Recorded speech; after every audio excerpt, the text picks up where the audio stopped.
dunia kesehatan, ampul dan pial sudah tidak asing lagi. Keduanya digunakan sebagai wadah untuk sediaan yang diinjeksikan ke dalam tubuh. Kalian tahu ampul dan pial? Ampul adalah wadah takaran tunggal. Oleh karena itu, jumlah cairannya ditentukan pemakaiannya untuk 1 kali injeksi. Sedangkan pial adalah wadah dosis ganda. Disegel menggunakan karet atau penutup plastik yang memiliki area yang kecil dan tipis.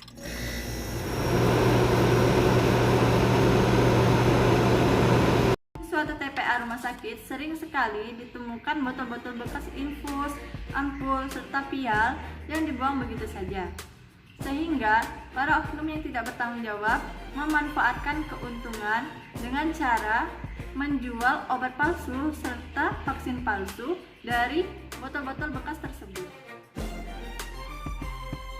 Kira-kira bagaimana cara penanganannya ya? Coba kita tanya kepada Neng Ridwan. Di Indonesia khususnya, pemusnahan limbah medis dilakukan dengan insinerasi atau pembakaran dengan suhu tinggi. Di negara maju, pemusnahannya tidak dibakar, cukup dengan autoklav pada suhu tertentu lalu dimusnahkan. Di Indonesia sendiri, teknologi autoklav belum ada untuk pengolahan sampah. Terima kasih kepada Neng Ridwan. Oh iya, untuk solusinya bagaimana ya? Gimana kalau kita tanyakan kepada Ari Putra? Terima kasih kepada Vivi. Seperti yang kita ketahui, hanya sedikit perusahaan yang mampu mengelola limbah medis. Ketika banyak sampah limbah medis berceceran, harus dicurigai bahwa perusahaan yang diberi tanggung jawab sebagai pihak ketiga rumah sakit tidak bekerja dengan baik. Maka perlu diberi sanksi tegas terhadap perusahaan pihak ketiga maupun rumah sakit yang lalai serta oknum-oknum penjual vaksin palsu. Terima kasih kepada Ari Putra.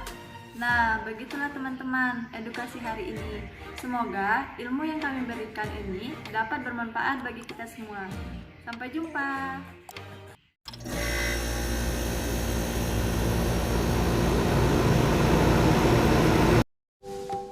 Limbah medis jika tidak dikelola dengan benar akan berdampak negatif terhadap kesehatan dan lingkungan. Oleh karena itu, pengelolaan limbah medis wajib dilakukan oleh setiap penghasil limbah untuk mencegah dampak buruk bagi kesehatan dan lingkungan. Faktor penting dalam pengelolaan limbah medis adalah pemilahan dan pengolahan. Pemilahan limbah medis dilakukan agar tidak tercampur dengan limbah non-medis, sedangkan pengolahan dilakukan untuk mengubah atau menghilangkan sifat bahaya dan racun dari limbah.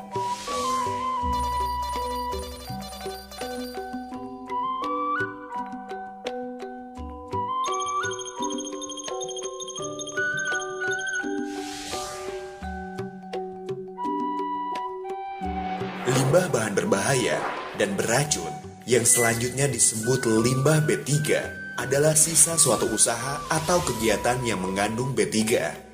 Bahan berbahaya dan beracun yang selanjutnya disingkat B3 adalah zat, energi, atau komponen lain yang karena sifat, konsentrasi, atau jumlahnya, baik secara langsung maupun tidak langsung, dapat mencemarkan atau merusak lingkungan hidup, atau membahayakan lingkungan hidup, kesehatan, serta kelangsungan hidup manusia dan makhluk hidup lainnya. Telah disebutkan sebelumnya bahwa limbah medis yang bersumber dari fashion gas semakin lama semakin bertambah jumlahnya.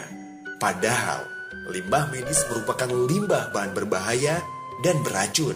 Bayangkan, apabila limbah B3 dengan karakteristik mudah meledak, mudah terbakar, bersifat reaktif, beracun, menyebabkan infeksi, bersifat korosif ada di sekitar kita dan tidak dikelola, betapa mengerikan bagi masyarakat. Tidak ada kata yang patut diucapkan melihat betapa mengerikannya dampak limbah medis, yaitu mari kita kelola limbah medis dengan praktik yang benar dan aman.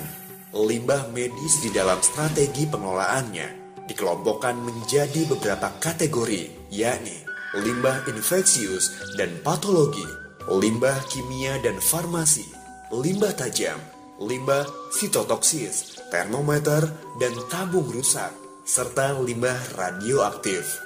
Pengelolaan limbah medis adalah tanggung jawab semua pemangku kepentingan, termasuk pimpinan Fashioncast, tenaga kesehatan, petugas pengelola limbah, pengolahan limbah dan teknisi, serta pemerintah pusat dan pemerintah daerah. Pengelolaan limbah medis dapat dimulai dengan melakukan pengurangan, kemudian pemilahan, pewadahan, penyimpanan, pengangkutan atau pengumpulan, dan pengolahan atau penimbunan atau pemanfaatan.